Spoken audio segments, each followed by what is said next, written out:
Halo teman-teman, jumpa lagi di Pintar Programming. Ini bagian kedua dari interview kita dengan Mas Evan Purnama, CTO dan co-founder startup teknologi Kiskas. Kalau mau tahu awalnya dan lihat perkenalan kita dengan Mas Evan, silahkan klik video pertama. Tautannya ada di deskripsi di bawah. Tapi kalau mau langsung aja ke part 2 ini, topiknya tentang apa aja yang dicari dari programmer, terutama yang baru mau masuk kerja. Tentu saja dari sudut pandang Mas Evan, yang sebagai CTO dan co-founder sebuah startup, pasti udah banyak melihat programmer keluar masuk startupnya. Mari langsung aja kita simak. Terus kalau sebagai CTO kan pasti sering berinteraksi dengan pegawai-pegawai baru gitu ya.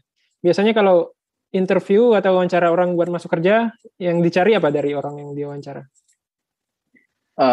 Kalau ini juga agak beda di tiap stage sih. Kalau dulu sih pas awal-awal yang paling penting kan pasti hard skill ya. Maksudnya bisa ngoding apa, bisa ngerjain kerjaan secepat apa itu jadi yang paling utama. Ya pasti yang lain-lain kayak misalnya harus termasuk orang yang bisa dipercaya, terus kemudian termasuk yang baik kayak gitu-gitu harus ya. Cuman kan lebih paling utama tuh kan di hard skill. Jadi awal-awal gitu. Cuman makin kesini sih lebih ke selain hard skill ada hal-hal yang lebih penting juga kayak misalnya culture fit. Jadi harus orangnya relatif fit. Jadi mungkin seseorang yang emang bagus dan mungkin kita juga ngeliat gak ada yang terlalu salah juga. Cuman kayaknya kalau masuk di tim yang lagi kita butuhkan kayaknya nggak match nih. Mungkin ada karakteristik yang kayaknya nggak susah diterima gitu kalau misalnya masuk di tim yang lagi kita allocate kayak gitu-gitu.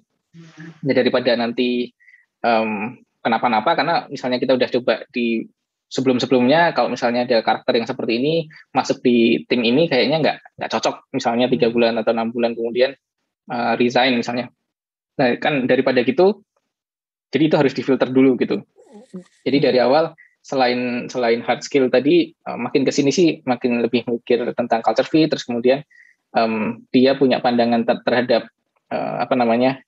plan dia tuh gimana sih misalnya dalam waktu dekat ke depan gitu misalnya. Kalau dan karir yang diharapkan seperti apa misalnya kita cocok gitu. Nah, baru kemudian kita benar-benar serius tentang misalnya live coding atau mungkin negosiasi dan lain sebagainya gitu ya. Tapi hal itu jadi makin lama makin penting sih karena kita jadi harus balancing antara yang masih di dalam dan juga yang masuk gitu. Contoh rencana yang cocok itu gimana? Misalnya rencananya dia pengen jadi apa gitu? Enggak sih, lebih kadang-kadang realistically kadang-kadang ada yang masuk tapi misalnya 6 bulan lagi tuh sebenarnya saya sambil nunggu S2 nih pengumuman misalnya atau enggak kayak ini tuh sebentar aja saya masih sambil nyari beasiswa misalnya gitu. It's okay juga, it's okay. Maksudnya ada beberapa juga yang seperti itu. Tapi kalau misalnya kita lagi nyari yang kayaknya for the longer term gitu, kayaknya kok agak susah kalau misalnya nanti baru 6 bulan atau baru 1 tahun terus resign misalnya gitu. Jadi hal-hal kayak gitu juga jadi pertimbangan atau malah kadang-kadang kita memang cocok misalnya ada beberapa freelancer gitu ya yang dia memang sukanya freelance, terus kita juga ada beberapa pekerjaan yang sifatnya ad hoc gitu yang malah mungkin jadi cocok juga gitu, bisa jadi gitu. Cuman ya tergantung situasi. Iya. Terus kalau hard skill gitu biasanya cara taunya gimana gitu?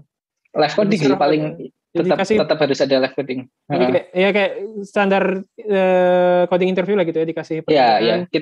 Kita biasanya mikirnya jangan yang terlalu susah sih kalau kita, karena toh kadang-kadang orang nervous, terus kadang-kadang orang mungkin memang nggak biasa ngerjain hal itu gitu misalnya. Tapi lebih ke hal-hal yang relatif simple gitu. Terus kemudian kan habis itu live coding kan ada ngobrolnya juga ya. Jadi kalau misalnya dia ngerjain, terus kemudian ada di case-case tertentu, terus kita ajak ngobrol, misalnya dia bisa elaborate more, terus kayak dia tahu penjelasan tentang kenapa itu dan kenapa nggak ini, kayak gitu-gitu kan. Wah ini kayaknya enak nih kerja bareng nih. Gitu. Jadi bukan cuman ngodingnya doang, cuman cara mikirnya gitu ya. Kalau dia disuruh jelasin kenapa tuh hasil cara codingnya kayak gitu, dia bisa jelasinnya caranya cocok, kelihatan bagus gitu cara ngejelasinnya. Iya betul. Dan nggak harus yang terlalu susah sih problemnya, karena kita lebih ke biar sparking dia mulai mikir gitu. Kalau yang terlalu susah mungkin terus dia wah kayaknya nggak bisa, terus kayak nggak ada diskusi juga kan di situ. Jadinya malah jadi mungkin kita melewatkan yang sebenarnya jago tapi cuman nggak pas aja sama soal interviewnya gitu. Kalau selain coding apa lagi skill yang dicari? Terutama kalau misalnya masih baru lulus. Ya, kalau Biasanya baru nggak lulus, ada apa-apa di resumenya. Terus gimana? kalau baru lulus tuh biasanya malah banyak baca ya, paling nggak kayak pernah misalnya artikel apa atau enggak dia pernah ngoprek-ngoprek lah misalnya framework apa gitu misalnya. Nah itu bagusnya kalau yang baru lulus dan fresh gitu tuh biasanya dia punya punya apa ya kayak ambisi ataupun aku pengen jago di front end nih gitu. Nah biasanya dia punya sesuatu hal yang yang jadi passion bisa dia diobrolin gitu, bisa iya. diobrolin kayak aku seneng banget nih sama React soalnya komponennya ini itu gitu misalnya. Jadi ada satu walaupun in production pasti kan dia limited ya knowledge-nya tentang nanti kalau di production kayaknya nggak akan bisa kayak gitu misalnya. Tapi it's okay karena kan memang fresh ya. Jadinya tapi kan dia punya ambisi untuk bisa gitu. Nah itu kalau yang penting dari yang benar-benar fresh grad ya gitu. Tapi kalau fresh grad tapi sebenarnya punya ambisi kayak pengen jagonya juga nggak terlalu, terus kayak pengalamannya juga enggak. Nah itu agak susah sih kita. Kayak mungkin harus nge-spark tapi juga harus ngajarin gitu agak susah gitu. Jadi sebanyak apa sebenarnya skillnya itu di-expect dia udah punya ketika join sama belajar di on the job gitu? Untuk hal-hal basic kayak misalnya bisa apa namanya ngerti codingan misalnya dia back end ya berarti harus tahu lah kayak API itu apa sih API itu. Terus database itu cara kerjanya gimana gitu. Nggak harus yang export gimana desainnya dan lain sebagainya, tapi kan harus ngerti database cara kerjanya gimana, terus API itu apa. Nah itu at least yang minimum ya. Kalau harus ngajarin dari situ kayaknya agak kejauhan ya. Agak kejauhan ininya. Tapi kalau udah tahu itu, terus kemudian desain yang sesuai sama yang di kita kayak gini, terus desain database juga seperti ini. Nah itu kan jadi lebih gampang gitu. Tapi kalau yang hal-hal basic itu kita harapkan udah tahu duluan gitu. Kalau yang belajar on the job gimana biasanya? Jadi belajar on the job biasanya lebih ke related ke productions ya. Kadang-kadang kan kalau dia selama ini cuma ngerjain di lokal komputernya dia gitu misalnya. Nah kan banyak hal-hal yang di lokal komputernya dia kalau single person project versus team project yang ada di productions. Jadi productionsnya juga kalau error sedikit yang komplain banyak banget. Nah itu kan beda gitu ya. Jadi cara mikirnya harus nanti dia bakal improve gitu cara mikirnya kalau ngurusin hal-hal yang produksi yang banyak penggunanya gitu. Oke. Betul. Ya. Terus tadi kan ada nyebutin tergantung juga ada red flag atau sifat-sifat yang mesti dihindari gitu kalau untuk orang yang pengen masuk kerja. Terus gimana contohnya kalau misalnya lihat program-program baru, misalnya ada seringnya buruknya yang dilihat yang pengen diubah itu gimana sih kalau dari programmer baru atau yang baru di karir? Kalau secara personality mungkin nggak cuman programmer ya, semua posisi kan lebih ke kita harus mending jujur gitu ya. Maksudnya kalau misalnya memang nggak tahu atau belum pernah tahu atau mungkin tahu sedikit-sedikit gitu, mending open gitu daripada misalnya kayak banyak hal yang ditutup-tutupi terus kayak misalnya bilang bisa ini bisa itu gitu. Tapi sebenarnya nggak bisa, mending dibilang di awal, saya cuma tahu dikit jadi nanti harus sambil belajar gitu kan ya. Iya. Kalaupun merasa tahu banyak nggak masalah, cuman maksudnya kan nantinya kemudian ada follow up questions kayak ini dulu pernah ini nggak. Terus kadang-kadang misalnya ada yang make up udah pernah dulu gini tapi padahal belum misalnya. Pokoknya hal-hal yang berhubungan dengan kejujuran gitu sih nomor satu sih, makin kesini. Terus kemudian hal-hal lain kayak manage expectation, tapi lebih ke kalau di interview kan agak susah ketangkepnya ya. Cuman hal-hal kayak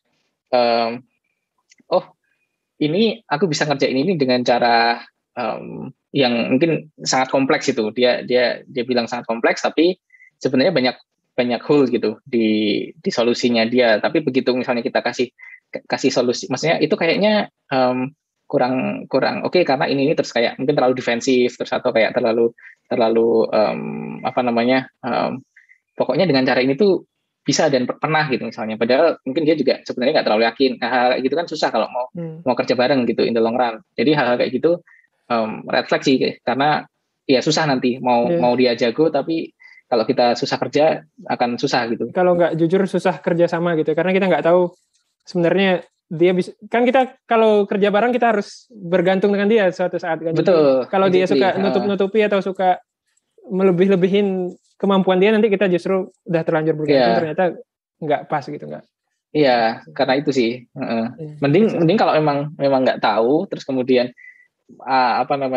is malah oke gitu. Kita tahu baseline-nya apa yang bisa kita bantu improve, mungkin di match ke mentor siapa atau apa, terus kemudian open malah grow, terus kita juga mungkin karena misalnya masih relatif belum terlalu jago gitu misalnya. Jadi kita ngasih tas-tas yang masih ringan-ringan, tapi kita rely, benar-benar percaya dia bisa nge-solve itu walaupun ringan. Nah, itu much better gitu daripada yang kayak unpredictable nih sebenarnya bisa atau enggak, terus kita ngasih nggak tahu di mana levelnya, terus malah ada yang ke deliver gitu kan, susah gitu kerja barengnya. Jadi kalau jujur di awal kita malah pertama dapat tugasnya yang realistis yang bisa dikerjain, terus betul. Bisa jadi teman-teman di sekitar kita bakal bantuin gitu ya.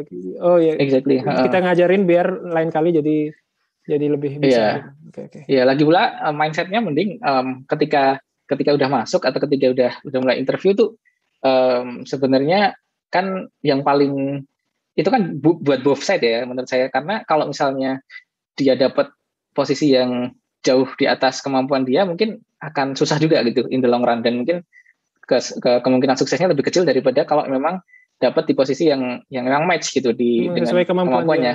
Kan nanti growing-nya juga toh nanti kalau udah di dalam misalnya, terus dia belajar dengan rajin gitu misalnya, itu kan bisa naik juga gitu. Jadi nggak statis kan karir, bisa naik gitu.